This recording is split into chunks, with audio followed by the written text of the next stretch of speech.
আজকে মুখ্যমন্ত্রী হিসেবে শপথ নিলেন, কতটা আনন্দিত, কতটা খুশি? খুব আনন্দিত।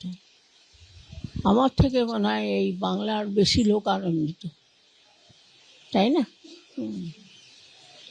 এই 5 বছর ধরে অনেক লড়াই করেছে, অনেক লড়াই, নিজের মৃত্যুর হাত থেকে ফিরে এসছে।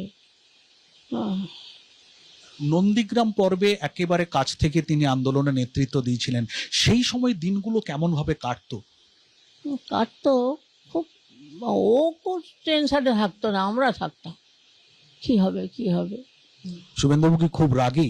না না না না, কোনো রাগই না, একটাও রাগ আটে না মুখে কাউকে। কেউ অন্যায় করলে ভাইটাকে বলে, তাও দীপেন্দুকে বলে আর সোমেন্দু, ওদের বকাবকি করে, এমনি ঘরে কাউকে না। তার বড় ভাই আছে, সে তো রাজনীতি এত থাকে না, হ্যাঁ, কিন্তু ভাইদের কোনো বিপদ হলে কাছাকাছি ছুটে যায় বড়। হিসাবে কিছু বলবেন, কি কি কাজগুলো করাটা ওনার দরকার, বা কি কি কাজ করতে বলবেন?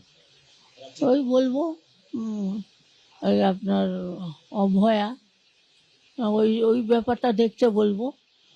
ও একা নয়, আরও যারা আছে তাদের জন্য লড়ে। আর এই বেকারত্ব আছে, মহিলাদের নিয়ে খুব চলছে, সেগুলো দেখবে। হ্যাঁ, আর গরিব মানুষের বাড়ি ঘর।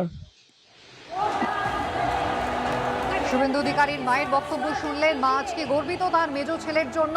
প্রধানমন্ত্রী নরেন্দ্র মোদী তিনি আজকে এসেছিলেন ঐতিহাসিক এই শপথ গ্রহণ অনুষ্ঠানে, সশরীরে উপস্থিত শুধু থাকলেন এমনটা নয়, একেবারে বাংলার মানুষের উদ্দেশ্যে প্রণাম করলেন তিনি, সাষ্টাঙ্গে একেবারে আভূমি প্রণত হতে দেখা গেল।